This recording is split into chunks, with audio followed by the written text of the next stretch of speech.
பல்லாண்டு பல்லாண்டு பல்லாயிரத்தாண்டு பல கோடி நூறாயிரம் மல்லாண்ட தின்தோல் மணிவண்ணா உன் செவ்வடி செவ்வி திருகாப்பு. ஓம் நமோ நாராயணா, ஓம் நமோ நாராயணா, ஓம் நமோ நாராயணா. ஸ்ரீமதி ராமானுஜாய நமக, ஸ்ரீமதி ராமானுஜாய நமக, ஸ்ரீமதி ராமானுஜாய நமக. ஓம் கருடாழ்வார் நமோஸ்துதி, ஓம் கருடாழ்வார் நமோஸ்துதி, ஓம் கருடாழ்வார் நமோஸ்துதி. ஓம் சுதர்சனாய வித்மகே மா ஜுவாலாய தீமகே தன்ன சக்கர பிரச்சோதியாத்.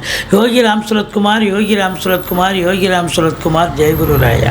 உலகெங்கிலும் வாழ்ந்து கொண்டிருக்கும் நேயர்களுக்கு டாக்டர் சைதை ராஜாவின் அன்பான வணக்கங்கள். நாம் இப்பொழுது இந்த எபிசோடில் வாக்கிய பஞ்சாங்க அடிப்படையில் வார ராசி பலன்கள் ஏப்ரல் 15 முதல் ஏப்ரல் 21 வரைக்கும் உள்ளடக்கிய நாட்களுக்கு கிரகங்கள் எப்பேற்பட்ட பலன்களை வழங்கப் போகிறது என்பதை ஒவ்வொரு ராசியாக பார்க்கலாம் வாங்க. இந்த வாரம் முழுவதும் வளர்பிறை நாட்களே. விருச்சிக ராசி காலபுருஷனுக்கு 8வது வீடு. செவ்வாய் பகவான் ஆட்சி பெறும் வீடு. இப்பொழுது செவ்வாய் பகவான் 4ஆம் இடத்துல இருக்கார், கும்பத்தில் இருக்கார். உங்களுடைய எண்ணங்கள், சிந்தனைகள், செயல்கள் அத்தனையும் பார்த்திங்கன்னா பிள்ளைகளை படிக்க வைக்கணும், வீடு வாங்கணும், மனம் வாங்கணும், தோட்டத்துறவு வாங்கணும், தாயை ஒழுங்காக கவனிக்கணும், இப்படி உங்கள் சுகத்தை நீங்கள் தேடணும் அப்படிங்கிற ஒரு கான்செப்ட். ஏன்னா 4ஆம் இடம் வீடு, வண்டி, வாகனம், தாயார். ஸோ 4ஆம் இடத்துல போய் ராசிநாதன் இருக்கிறார் அப்படின்னு சொன்னால் இடம் வாங்குவது போன்ற ஒரு ஈடுபாட்டில் இருப்பீங்க.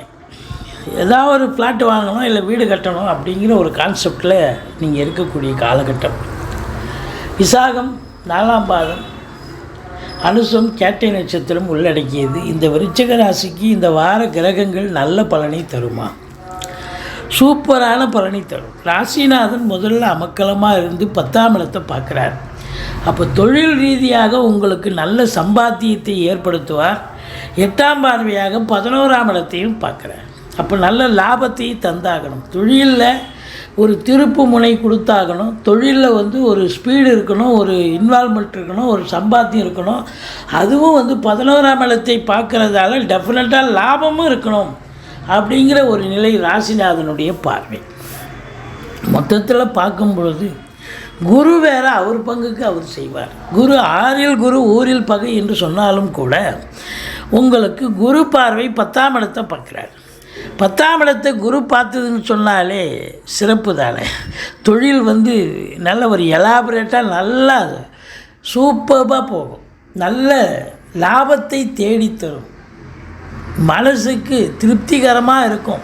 சொந்த தொழில் பண்ணுறவங்களுக்கு, உத்தியோகம் பார்க்குறவங்களுக்கும் மன நிறைவு இருக்கும். அதிகாரி, மேலதிகாரி, அப்புறம் சக ஊழியர்கள், நிர்வாகம், இதெல்லாம் நல்ல பேர் கிடைக்கும். ஒரு சிலருக்கு கூடுதல் பொறுப்புகள் வழங்கக்கூடிய ஒரு நிலை இருக்கும். ப்ரமோஷன், இன்க்ரிமெண்ட்டு தவிர கூடுதல் பொறுப்பு அப்படின்ற ஒரு நிலை இருக்கும். சலுகைகள் அனைத்தும் கிடைக்கும். 10ஆம் இடம் சிறப்பாக இருக்கிறதுனா தொழிலில் மேன்மை, உத்தியோக மேன்மை. அப்போ 2ஆம் இடத்தை குரு பார்க்க போகிறார். நல்ல பண வருவாய், பொருள் வருவாய், குடும்பத்தில் அமைதி, நிம்மதி, சந்தோஷம். 2ஆம் இடம் என்பது குடும்பத்தில் நிம்மதி, சந்தோஷம், குதூகலம். உங்கள் சொல்லுக்கும் செயலுக்கும் மதிப்பு, மரியாதை கண்டிப்பாக கிடைக்கும். அதில் வாக்கினை தொழிலாக கொண்டு செயல்படக்கூடிய விருச்சிக ராசி அன்பர்களுக்கு தொழில் நல்லா சிறப்பாக, வாக்கு தொழில், அதாவது ஜோசியராக இருப்பீங்க, வழக்கறிஞராக இருப்பீங்க, ப்ரொஃபஷனலாக டீச்சர்ஸாக இருப்பீங்க, பேராசிரியராக இருப்பீங்க, சொற்பொழிவாளராக இருப்பீங்க, வாட் எவர் மேபி, உங்களுக்கு ரொம்ப சிறப்பாக இந்த வாரம் நல்ல ஒரு ஷைன் பண்ணக்கூடிய ஒரு வாரம், ரொம்ப சிறப்பாக இருக்கும். உங்கள் சொல்லுக்கும் செயலுக்கும் மதிப்பு, மரியாதை கண்டிப்பாக கிடைக்கும். உங்களை பொறுத்தவரையிலையும் அர்த்தாஷ்டம சனி நடந்துக்கிட்டு இருக்கு. வருத்தப்படாதீங்க. கைகால் வலி, முட்டு வலி, முதுகு வலி, இந்த ஜாயிண்ட் பெயின், அதாவது எலும்பு கூடுற இடம்லாம் மூட்டு வலி இதெல்லாம் வரும். கொஞ்சம் எச்சரிக்கையாக, ஒரு 50-60 வயசுக்கு மேலே இருக்கிறவங்களுக்கு கொஞ்சம் பிரச்சனையாக தான் இருக்கும். சங்கடம் தீர்க்கும் சனி பகவானே மங்களம் பொங்க மனமொய்த்தருள்வ, சச்சரவின்றி சனீஸ்வர தேவை இச்சகம் வாழ்க இன்னருள் தாத்தா. இந்த சுலோகத்தை சொல்லுங்கள், சனி பகவானை வழிபாடு செய்யுங்க. சனிக்கு தனி சந்நிதி இருக்கும் கோயிலாக தேர்ந்தெடுத்து எள்ளெண்ணெய் தீபம் இட்டு வாருங்கள், குறை ஒன்றும் இல்லை, மறைமூர்த்தி கண்ணா அப்படின்னு சொல்கிற அளவுக்கு இருக்கும். 7ஆம் இடத்து அதிபதி 5ஆம் இடத்தில் இருக்கார். காதல் வயப்படக்கூடிய ஒரு நிலை ஒரு சிலருக்கு ஏற்படும். இளஞ்சிட்டுக்களுக்கு, எல்லாருக்கும் இல்லை, உடனே கற்பனை பண்ணுறாதீங்க. எல்லாருக்கும் காதல் வரும். இளஞ்சிட்டுக்கள் காதல் வயப்படக்கூடிய ஒரு அமைப்பு இருக்குது. இருந்தாலும் ராகுவினுடைய பிடியில் இருக்கிறதால காதல் சக்ஸஸ் ஆகுமா ஃபெயிலியர் ஆகுமா அப்படிங்கிறது வேறு கதை. பட் இருந்தாலும் வெயிட்டுக்கு தெரிஞ்சிடும். அப்படி ஒரு நிலையை இந்த ராகு பகவான் ஏற்படுத்திடுவார்.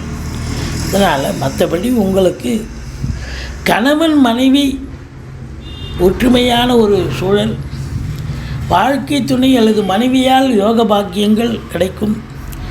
வெளியூர் பயணம், வெளிநாட்டு பயணம் ஒரு சிலருக்கு அமையும். மற்றபடி உங்களை பொறுத்தவரையிலையும் கலைத்துறையில் பணியாற்றக்கூடிய அன்பர்களுக்கு ஒரு பொக்கிஷமான ஒரு வாரம். வேலை வாய்ப்புகள் கிடைக்கும். ஆனால் கிடைச்சாலும் சம்பளம் கிடைக்கும், திருப்தி இருக்காது. வேலை பார்த்த திருப்தி உங்களுக்கு இருக்காது. ஏன் அப்படின்னு சொன்னால் உங்கள் திறமை உங்களுடைய திறமை வெளிப்படணும், பளிச்சிடணும். அதுக்கு ஒரு சந்தர்ப்பம் இருக்காது. ஏதோ வேலை கிடச்சிது, சீரியல் பண்ணோம், படம் பண்ணோம், காசு பணம் வந்தது அப்படின்னு ஒன்றா சொல்லலாம் மொழிய. இந்த சுக்கிரன் ராகு இணைவு அப்படிங்கிறது ஒரு அதிருப்தியை ஏற்படுத்தி தரும். ஒரு ரெகக்னேஷன் கிடைக்குமா என்று சொன்னால் ரெகக்னேஷன் கிடைக்கிறதுக்கு வாய்ப்புகள் இல்லை. மற்றபடி வாழ்க்கை துணை உங்களுக்கு அனுசரணையாக இருக்கக்கூடிய காலகட்டம். அவங்களுக்கு சில இடர்பாடுகள் வரலாம். ராகுவினுடைய பிடியில் இருக்கிறதால இன்னல்கள் வரலாம். மற்றபடி குறைவொன்றும் இல்லை அப்படின்னு சொல்லணும். தொழிலில் உங்களுக்கு இரட்டிப்பு வருமானம் வரக்கூடிய காலகட்டம். 11ஆம் இடத்தில் கேது பகவான் இருக்கிறார். அளப்பரிய பலனை தரப்போகிறார். அது மட்டும் இல்லை, உங்களுக்கு மூத்த சகோதரம் இருந்தால் அவருக்கும் உங்களுக்கும் கருத்து வேறுபாடு வரும். பணம் பல வகையில் வரும், ரெட்டிப்பாக வரும். செலவு பண்ணுவீங்க, வீடு வாங்குவீங்க, மனம் வாங்குவீங்க, கார் வாங்குவீங்க. இப்படி பிள்ளைகளை கல்விக்காக செலவு பண்ணுவீங்க. சுப செலவுகள் நடக்கும். கண்டிப்பாக சுப செலவு மட்டும்தான் நடக்கும். அசுப செலவுக்கு இங்கே வேலை இல்லை. இருந்தாலும் ராசியை சனி பார்க்கிறார். டென்ஷனாக இருப்பீங்க, மந்திரிச்சு விட்ட மாதிரி இருப்பீங்க, பரபரப்பாக இருப்பீங்க. எதை செய்யணும் எதை செய்யக்கூடாதுன்னு ஒரு நிலைப்பாட்டை எடுக்க மாட்டீங்க. ஏன்னா ராசியை சனி பார்த்தால் ஒரு தெளிவில்லாத சூழல். சிலருக்கு உடம்பு கூட படுத்தும். ஒரு நிலை, ஒரு 50-60 வயசுக்கு மேலே இருக்கிறவங்களுக்கு உடம்பு படுத்தக்கூடிய ஒரு நிலையும் இருக்கும். மற்றபடி உங்களுக்கு இந்த விருச்சிக ராசிக்கு இந்த 15ஆம் தேதி சந்திராஷ்டம நாள் வருதுங்க. ஒரு நாள் தான், பட் இருந்தாலும் எச்சரிக்கையாக இருந்து கொள்ளுங்கள். நீங்கள் முருகப்பெருமானை வழிபாடு செய்யுங்கள், துர்க்கையை போற்றுங்கள். மற்றபடி இந்த வாரம் உங்களுக்கு தொழிலில் உத்தியோகத்தில் சிறப்பாக இருக்கும். குடும்பத்தில் நிம்மதி, சந்தோஷம், குதூகலம் ஏற்படும். நல்ல இரட்டிப்பு பண வருமானம் கிடைக்கும்.